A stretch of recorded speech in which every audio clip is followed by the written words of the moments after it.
Intervient Monsieur le maire. Jacques, merci de nous faire le plaisir de venir ici. Les 100 ans de la manade de Blatière, c'était important de les faire au Grau-du-Roi?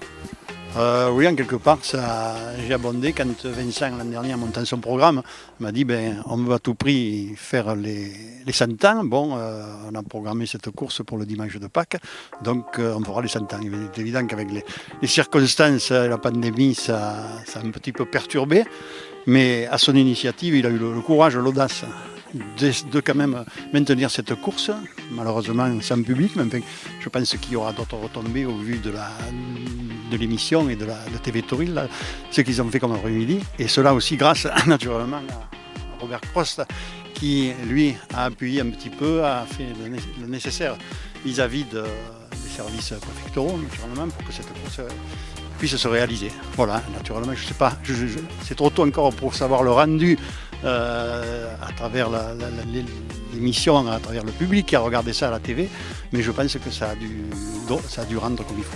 Alors je crois que les arènes font 3200 personnes, je pense qu'il y a beaucoup plus de personnes devant leur écran, évidemment c'est pas pareil.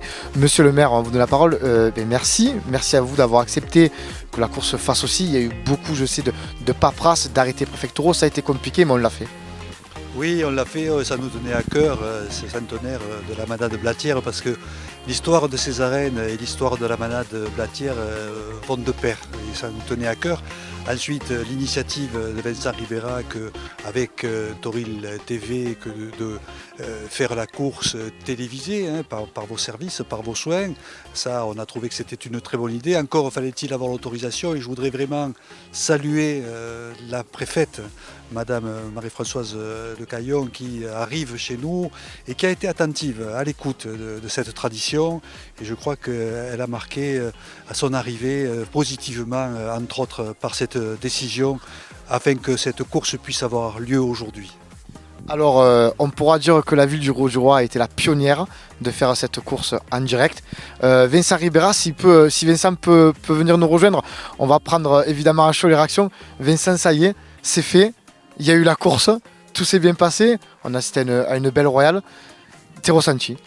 Oui, le ressenti, c'est difficile à dire maintenant parce que nous on était dans la course. Moi je me languis maintenant de voir les images. En tout cas pendant toute la course, j'avais des gens qui étaient derrière les écrans et qui m'envoyaient que des bons commentaires, quoi.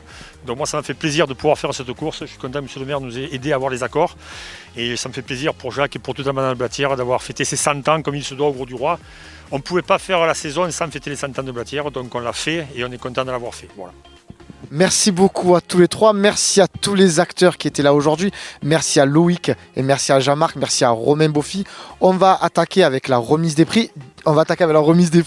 Là tout de suite. On va élire bien évidemment le rasoteur le plus méritant.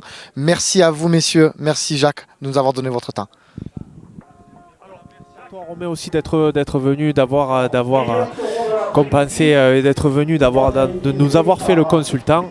Et le meilleur taureau donc avec 33% au taureau Irak. Non, taureau Granada, pardon. Irak avec 10 secondes. Taureau Granada, 33%. Jacques Valentin en face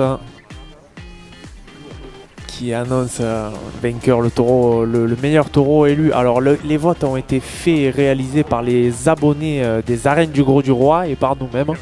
Alors pour la petite histoire, j'avais voté Granada et Joachim Cadena. Voilà. Eh ben, c'est bien. Bon, ça va, je me suis pas trompé. C'est bien.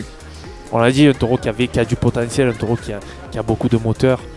Voilà, une belle récompense pour ce centenaire. Évidemment que la manière de Blatière-Bessac aurait mérité une ovation là, en soulevant ce trophée. Évidemment il aurait eu. Hein. Et il aurait eu, exactement. On peut même nous applaudir de notre côté, c'est déjà... Grand bravo à la manade de Blatière-Bessac pour leur 7 ans. Maintenant le meilleur rasetteur de l'après-midi avec 75% au rasetteur Joachim Cadena. Évidemment, c'est presque sans surprise de Joachim qui est vraiment le moteur de cet après-midi côté droit. Youssef Zekraoui côté gauche aussi qui est plutôt en forme, je trouve. Moi, Youssef, je pense qu'il a besoin de compétition aussi pour arriver à se surpasser, mais Youssef qui est plutôt en forme. Ouais. En fait, ce que tu disais tout à l'heure et qui se confirme, c'est que Cadena a fini la saison l'année dernière sur dans les étoiles, disons, Bien un sûr, peu c'est vrai. au-dessus de tout le monde. C'est Il vrai, a c'est vrai. montré qu'il était Allez, supérieur un grand bravo dans beaucoup de courses, parce que là où il y avait pratiquement pas de pression, il a pu s'exprimer complètement. Ça ne lève pas le travail des autres organisateurs, bien entendu. Mais bon, ça confirme que cette année, il revient là tranquille, là, il déroule en faisant les rasés comme il sait le faire et en menant les taureaux avec le métier qu'il a aujourd'hui et la maturité qui arrive.